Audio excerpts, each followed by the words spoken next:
बिस्मिल्लाहिर्रहमानिर्रहीम। अस्सलामु अलैकुम वरहमतुल्लाहि वबरकातुह। Dears, how are you? उम्मीद है कि आप सब खैरियत से होंगे। आज हम चैप्टर नंबर 7 का जो ये लेक्चर बना रहे हैं, ये है लेक्चर नंबर 9। इसमें हम क्वेश्चन नंबर 88 से स्टार्ट कर लेते हैं। तो क्वेश्चन नंबर 88 है, if x is a random variable the probability density function of the variable log base E x is normal with mean mu and variance sigma square is. कहते हैं कि हमारे पास अगर x एक रैंडम वेरिएबल है तो उसका प्रोबेबिलिटी फंक्शन क्या होना चाहिए अगर हम log base E x is normal with mean mu and variance sigma square लेते हैं। ठीक है, तो हमारे पास लॉजिस्टिक नॉर्मल डिस्ट्रीब्यूशन है, तो इसके लिए हमारे पास जो करेक्ट ऑप्शन है वो है सी, यानी ये वाला 1/() sigma x under the root 2 phi exponential power minus 1/2 sigma square into log base x minus mu whole square।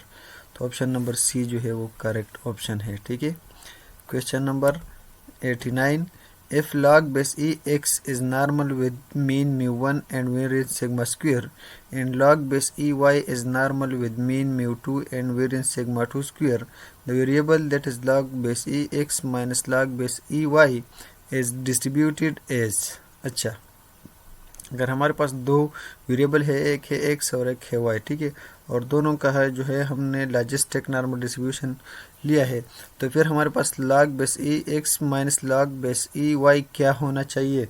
तो हमारे पास होना चाहिए ऑप्शन नंबर बी, ये वाला normal with mu 1 minus mu 2 and sigma 1 square plus sigma 2 square.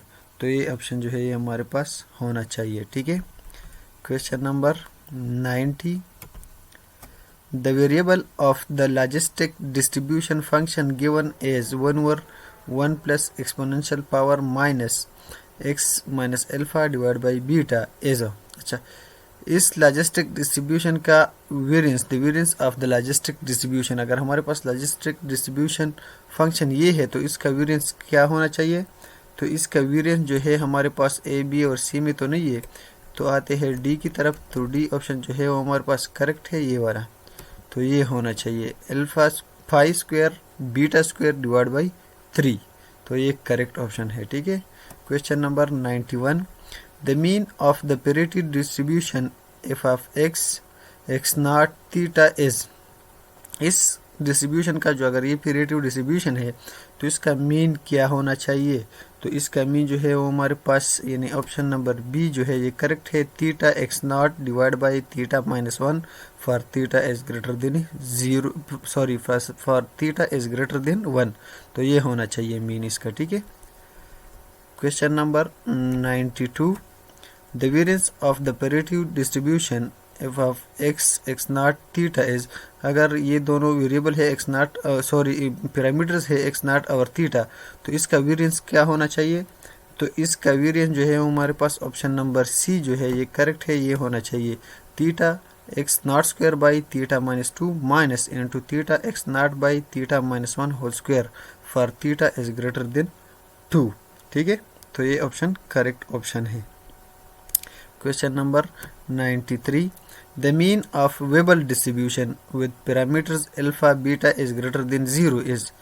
अगर distribution वेबल है और उसकी पैरामीटर्स अल्फा और बीटा है और दोनों 0 से ग्रेटर है, तो फिर इसका मीन क्या होना चाहिए?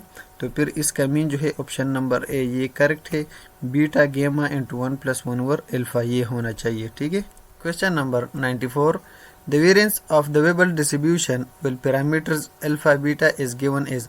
अगर पैरामीटर अल्फा और बीटा है तो वेबल डिस्ट्रीब्यूशन का वेरिएंस जो है वो क्या होना चाहिए? तो हमारे पास ए ऑप्शन बी करेक्ट है, बी ऑप्शन बी करेक्ट है और सी ऑप्शन बी करेक्ट है, यानी तीनों ऑप्शन जो है वो करेक्ट है। कहीं पर बीटा स्क्वायर जो है वो कॉमन लिया गया है, कहीं पर गेमा कॉमन लिया गया है, इसी तरह। तो ये तीनों के तीनों जो है ये करेक्ट है, तो इसलिए हमारे पास ऑप्शन डी जो है वो करेक्ट ऑप्शन हो गया। Question number 95, students T distribution was given by. Student T distribution जो है ये डब्ल्यू.एस. गोसेट ने इंट्रोड्यूस किया था। ठीक है, सी ऑप्शन जो है वो करेक्ट हो गया। Question number 96, students T distribution curve is symmetrical about mean. It means that odd other moments are zero. इसका यही मतलब है कि अगर ये सिमेट्रिकल है तो इसका मतलब ये है कि ऑड अदर मोमेंट जो है वो ज़ीरो है, ठीक है। यानी μ1 और μ3 जो है वो ज़ीरो होना चाहिए। इस तरह μ5 μ7 वगैरह। Question number 97, if x is normal with mean 0 and variance 1 and y is chi square with n degree of freedom, the distribution of the variate x given y under root follows. अच्छा, अगर x normal distribution है और y जो है वो chi square distribution है, तो x given या x divide by y under root जो है वो किस डिस्ट्रीब्यूशन को फॉलो करेगा? तो हमारे पास फॉलो करेगा फिशर टी डिस्ट्रीब्यूशन को, यानी ऑप्शन नंबर बी जो है वो करेक्ट ऑप्शन है, ठीक है। Question number 98, the PDF of students T distribution based on the random samples of x1 x2 up to xn from a population n with mean mu and say variance sigma square is। अच्छा, तो इसका हमारे पास PDF जो है वो क्या होना चाहिए? वो हमारे पास ऑप्शन नंबर डी जो है शायद वो करेक्ट है। हाँ, ये ठीक है, ऑप्शन नंबर डी जो है ये करेक्ट है।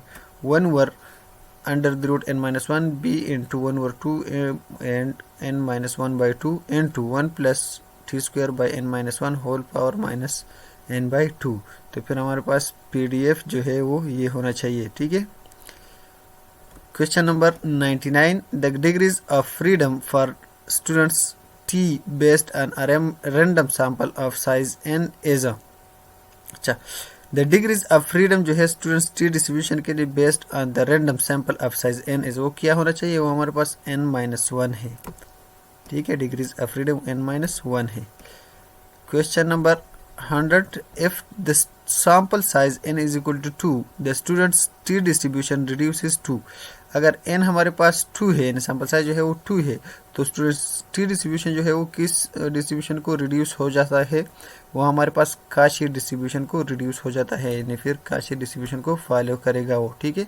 Question number 101, if n the sample size is larger than 30, the student's T distribution tends to normal distribution. अगर 30 से ग्रेटर है तो फिर हमारे पास नॉर्मल डिस्ट्रीब्यूशन को वो फॉलो करेगा, ठीक है। Question number 102, the points of inflection of T distribution are. T distribution के लिए हमारे पास पॉइंट ऑफ इन्फ्लेक्शन जो है वो क्या है? वो हमारे पास ये वाला है, option number C, plus minus n/n+2 whole power 1 over 2, ये करेक्ट है, ठीक है। Question number 103, maximum height of the student's T distribution curve at the point T is equal to 0 is. Maximum point हमारे पास T इज इक्वल टू 0 पर क्या होना चाहिए? ये तो करेक्ट नहीं है, रॉन्ग है। ऑप्शन नंबर बी करेक्ट है, ऑप्शन बी जो है वो सही है। 1 over n-1 under the root b into 1 over 2 and n-1 over 2। तो ये ऑप्शन जो है ये करेक्ट ऑप्शन है। डियर्स, आज के लिए इतना ही काफ़ी है। बाकी क्वेश्चन नेक्स्ट लेक्चर में इंशाल्लाह सॉल्व करेंगे। तब तक के लिए अस्सलाम वालेकुम वरहमतुल्लाहि वबरकातुहू।